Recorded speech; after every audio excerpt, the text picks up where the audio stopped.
Ki Pranalewu ungkap kisah hijrah Ki Joko Bodo sebelum tutup usia.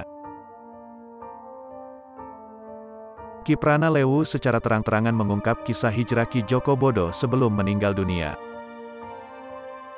Pasalnya, mantan paranormal Agus Yulianto alias Ki Joko Bodo telah meninggal dunia.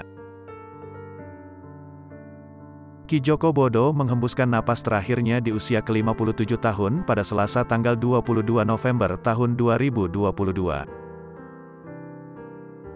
Teman dekat Ki Joko Bodo, Ki Pranalewu juga turut menyampaikan kabar duka tersebut melalui Instagram pribadinya. Innalillahi wa inna ilaihi rajiun, selamat jalan @kijoko.bodo.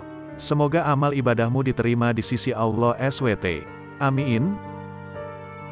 Tulis Ki Pranalewu dikutip Tribun Style dari Instagram, Selasa, tanggal 22 November tahun 2022.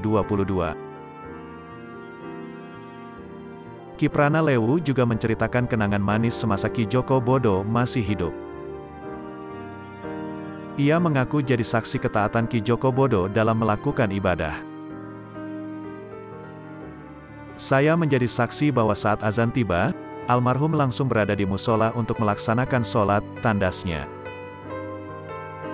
Hingga kini, masih belum diketahui penyebab kematian sang paranormal.